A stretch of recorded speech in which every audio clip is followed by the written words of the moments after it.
वहीं कांग्रेस के राष्ट्रीय अध्यक्ष और राज्यसभा में विपक्ष के नेता मल्लिकार्जुन खड़गे, कांग्रेस संसदीय दल की अध्यक्ष सोनिया गांधी और लोकसभा में कांग्रेस के नेता अधीर रंजन चौधरी ने आरएसएस भाजपा के कार्यक्रम के निमंत्रण को अस्वीकार कर दिया है।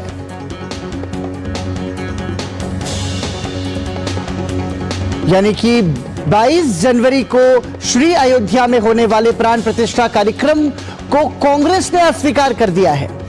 कांग्रेस के राष्ट्रीय अध्यक्ष मल्लिकार्जुन खड़गे, कांग्रेस नेता सोनिया गांधी और लोकसभा में कांग्रेस के नेता अधीर रंजन चौधरी 22 जनवरी को अयोध्या में होने वाले रामलला के प्राण प्रतिष्ठा समारोह में नहीं जाएंगे। श्री अयोध्या में राम मंदिर प्राण प्रतिष्ठा कार्यक्रम को कांग्रेस पार्टी ने अस्वीकार कर दिया है। ज्यादा जानकारी के लिए हमारे सहयोगी कुमार आलोक हमारे साथ जुड़ चुके हैं। कुमार आलोक, सीधे तौर पर अब यह स्पष्ट है कि कांग्रेस पार्टी ने राम मंदिर के प्राण प्रतिष्ठा समारोह के निमंत्रण को अस्वीकार कर दिया है और जो कांग्रेस का शीर्ष नेतृत्व है वो इस कार्यक्रम में शामिल नहीं होगा। जी देखिए, बहुत दिनों से ऊहापोह चल रही थी कांग्रेस के अंदर कि जाए हम 22 जनवरी के आयोजन में शामिल हो या नहीं शामिल हो। लंबी दौर की बैठकें हुई और उन बैठकों के बाद कांग्रेस को स्टैंड ये लेना पड़ा कि हम राम मंदिर की जो प्राण प्रतिष्ठा हो रही है उसमें हम लोग शामिल नहीं होंगे। आप अगर प्रेस रिलीज को देखेंगे, जयराम रमेश जो मीडिया के प्रमुख है, तो उनका स्टेटमेंट है, पवन खेरा का भी स्टेटमेंट है जो उनके नेशनल स्पोक्स पर्सन है। तो उनका ये कहना है कि ये जो राम मंदिर का जो प्राण प्रतिष्ठा हो रहा है वो एक तरह से कहा जाए तो भारतीय जनता पार्टी और आरएसएस का कार्यक्रम है और इसको आमंत्रण को ससम्मान हम अस्वीकार करते हैं और हम वहां पर नहीं होंगे। लेकिन एक चीज आप अगर उस प्रेस स्टेटमेंट में देखेंगे तो उस प्रेस स्टेटमेंट में जो ये तो निर्णय प्रधानमंत्री का नहीं था या भारतीय जनता पार्टी की सरकार का नहीं था या आरएसएस का नहीं था कि अयोध्या में राम मंदिर बने।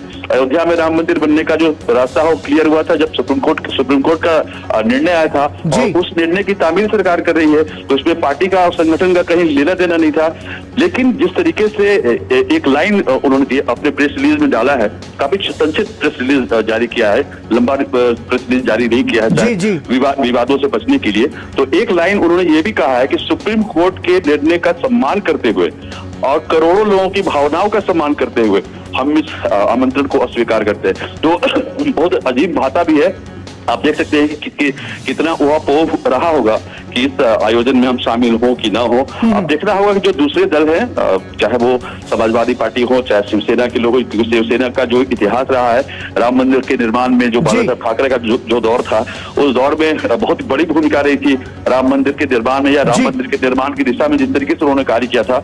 अब देखना होगा कि कांग्रेस की इस अस्वीकारता के बाद जो बाकी के जो दल हैं, इंडी गठबंधन के जो दल हैं, उनके दल के नेताओं का क्या रुख रहेगा। लेकिन कुमार आलोक, हम एक तरफ देख रहे हैं कि पूरे भारत में उत्सव बन रहा है, एक तरीके से दीपावली जैसा आयोजन हो रहा है और ये 5 से 6 दिन का ये पूरा प्राण प्रतिष्ठा समारोह आयोजित होगा जिसमें कश्मीर से कन्याकुमारी तक, कोने कोने तक एक तरीके से लोगों में उत्साह है। एक आस्था का जो केंद्र है, बिंदु है भारत की आस्था का, उसका इतना बड़ा समारोह हो रहा है। ऐसे में जब कांग्रेस पार्टी का शीर्ष नेतृत्व यह कहता है कि हम सुप्रीम कोर्ट के फैसले का सम्मान करते हैं और भारत की जनता की भावना का सम्मान करते हैं, इसका कैसे सामंजस्य सामने समझ में आए। एक तरफ वो व्यक्तिगत मामला कहते हैं, फिर कहते हैं कि ये भाजपा का कार्यक्रम है। जी, वही मैंने आपको पहले ही बताया कि पूरी ऊहापोह की स्थिति थी कि जिस तरीके से निमंत्रण की बात कही गई कि सरकार सबको निमंत्रण करेगी, चाहे वो पक्ष के नेता हो, चाहे वो विपक्ष के नेता हो, चाहे वो फिल्म अभिनेता हो, चाहे साहित्य से जुड़े हुए लोग हो, चाहे संस्कृति से जुड़े हुए लोग हो, तो सारे लोगों को निमंत्रित किया जा रहा था। और उसमें एक चीज और आप देख सकेंगे कि क्या कांग्रेस के अंदर या कांग्रेस के जो समर्थक हैं या कांग्रेस के जो वोटर्स हैं या कांग्रेस के जो उनको चाहने वाले लोग हैं, क्या उनको राम मंदिर या रामलला से तो थोड़ी कोई दुश्मनी होगी। तो ये निर्णय पार्टी ने लिया है और सर्वसम्मति से अगर वो लेते, जनता के बीच जाके बोलते, तो मैं समझता हूँ कि ये कांग्रेस के अंदर बिल्कुल असमंजस की स्थिति थी और इस असमंजस की स्थिति का उन्होंने रिजल्ट इस तरीके से दिया है। तो अब देखना होगा कि राजनीतिक हलकों में या जो आम आदमी है, जो जो शायद भारतीय जनता पार्टी को वोट नहीं देता हो लेकिन फिर भी वो मंदिर के निर्माण का समर्थक है, तो उसके अंदर क्या प्रतिक्रिया होगी या पार्टी को आने वाले दिनों में और कितना नुकसान झेलना पड़ेगा, ये देखने वाली विषय होगी। क्योंकि अभी कांग्रेस पार्टी जिस तरीके की उसकी स्थिति है, राजनीतिक स्थिति आजादी के बाद सबसे कमजोर स्थिति में है, और इस निर्णय का उनके वोटर पे, उनके समर्थक है, उस पर क्या इफेक्ट पड़ेगा, ये आने वाले दिनों में देखने को मिलेगा आपको। बहुत बहुत धन्यवाद कुमार आलोक इस तमाम जानकारी के लिए। तो बड़ी खबर इस वक्त की, कांग्रेस पार्टी ने राम लला के प्राण प्रतिष्ठा समारोह के निमंत्रण को अस्वीकार कर दिया है। लिहाजा कांग्रेस पार्टी के नेता अयोध्या में राम मंदिर के प्राण प्रतिष्ठा समारोह में शामिल नहीं होंगे। एक तरीके से कांग्रेस ने इस पूरे आयोजन का बहिष्कार कर दिया है। हमारा कहना यह है कि विपक्षियों का तो ये कहना ही है, लेकिन हम सब लोग अयोध्या जाएंगे और रामलला के दर्शन करके आएंगे। जय श्री राम। 12 तारीख को आप कैसे सेलिब्रेट करेंगे? हम लोग दीपावली मनाएंगे, दीपक जलाएंगे, घर में मीठा पकवान बनाएंगे, श्री राम को भोग लगाएंगे और सब लोग मंदिरों में दर्शन करने जाएंगे। सोनिया गांधी, मल्लिकार्जुन खड़गे और अधीर रंजन ने 22 जनवरी को होने वाले अयोध्या में प्राण प्रतिष्ठा कार्यक्रम में जाने से किया। अब मेरा कहना तो यही है, ऐसा उन लोगों को नहीं करना चाहिए था, क्योंकि विपक्ष हो या कुछ भी हो, अब भारतीय जनता पार्टी काम कर रही है, अच्छा काम कर रही है। फिर रामलला तो सभी का है ना, सिर्फ भाजपा के ही नहीं, कांग्रेस के भी है, तो उनको भी जाना चाहिए था। ऐसा नहीं करना चाहिए था कि निमंत्रण ठुकरा दिया उन लोगों ने। मेरे ख्याल से उनको जाना चाहिए, ये गलत किया उन्होंने। आप क्या अयोध्या जाएंगी? जी हाँ, बिल्कुल जाएंगे। हमारे घर भी निमंत्रण आया, हमारे घर जाएंगे। 22 जनवरी के बाद हम लोग जाएंगे और यहाँ 22 जनवरी को हम लोग उत्सव मनाएंगे, क्योंकि दीपावली तो मना ही चुके हैं, अब उत्सव मनाएंगे। सबसे बड़ा दुर्भाग्य कांग्रेस का, मल्लिकार्जुन खड़गे का, सोनिया गांधी का, राहुल गांधी का, जितने भी पदाधिकारी हैं कांग्रेस के, सभी का दुर्भाग्य है। क्योंकि ये राम मंदिर किसी एक संगठन का या किसी भारतीय जनता पार्टी का किसी का नहीं है, ये हमारे सनातन हिंदुओं का है। मंदिर बीजेपी के समय पे बना है, तो इसलिए बीजेपी और मोदी जी और योगी जी का नाम लिया जाता है, क्योंकि उन्हीं लोगों ने इसकी पहल करी और इसको आगे बढ़ाया। आज मंदिर बन गया है। हम आपके चैनल के माध्यम से कहना चाहेंगे कि मंदिर बना है सारे हिंदुओं के लिए। जो अपने आप को हिंदू समझते हो वो मंदिर जाएंगे, जो हिंदू नहीं अपने आप को समझते हैं वो मंदिर क्यों जाएंगे? बिल्कुल नहीं जाएंगे। और जो नहीं जाएगा वो अपने को खराब करेगा, अपने समय को खराब करेगा, अपने आने वाले भविष्य को खराब करेगा, जो राम मंदिर नहीं जाएगा। धन्यवाद।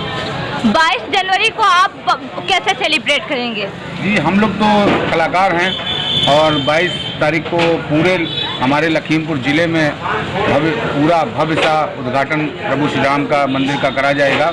जगह जगह पे सुंदरकांड, भजन संध्या, कीर्तन वगैरह जगह जगह पे 1,21,000 दियों का उज्ज्वलता करी जाएगी पूरे लखीमपुर शहर के अंदर। हर चौराहे पे, हर जगह पे भजन कीर्तन मंडलियाँ लगी हैं। हर जगह पे राम मंदिर की स्थापना का उत्सव मनाया जाएगा। जो दिए जलाएंगे, सुनने में ये भी आ रहा है कि दिए की कमी पड़ गई है जनपद लखीमपुर खीरी में। जी बिल्कुल पड़ गई है, लेकिन हम लोगों ने पूरी तरीके से दिए को कलेक्ट कर लिया है और हम लोग पूरा करके दिखाएंगे। 22 जनवरी से पहले क्या तैयारियां हो रही हैं? 22 जनवरी से पहले बड़े चौराहे पे एक भजन का कार्यक्रम रोज चल रहा है हमारे नगर पालिका अध्यक्ष डॉक्टर ईरा श्रीवास्तव जी की तरफ से, और उसी को सब लोग मिलकर के सेलिब्रेट करेंगे। प्रतिष्ठा समारोह के आमंत्रण को कांग्रेस ने किया अस्वीकार। जो योगी कर रहे हैं या प्रधानमंत्री कर रहे हैं वो ज़्यादा सही है। अभी तक कोई भी प्रधानमंत्री बना, किसी ने कुछ नहीं किया, जितना इन्होंने किया उतना ही सफल होगा वो आगे भी। कांग्रेस बिल्कुल बेकार है, कुछ भी नहीं। मल्लिकार्जुन खड़गे, सोनिया गांधी और अधीर रंजन 22 जनवरी को प्राण प्रतिष्ठा कार्यक्रम में नहीं जाएंगे। ये उनकी भूल है। ईश्वर से कोई डरता है क्या? वो डर रहे हैं ईश्वर से कि कुछ हो जाएगा, ऐसा कुछ नहीं। आप जाएंगी प्राण प्रतिष्ठा समारोह में? नहीं, हम बाद में जा सकते हैं, अभी तो नहीं जा पाएंगे क्योंकि हमारी तबीयत नहीं ठीक है ना। 22 जनवरी को आप कैसे सेलिब्रेट करेंगी? अपने घर में टीवी देख के और भगवान की पूजा करेंगे। उनको वो कहेंगे भाई सभी लोग अच्छे रहें, स्वस्थ रहें, बस।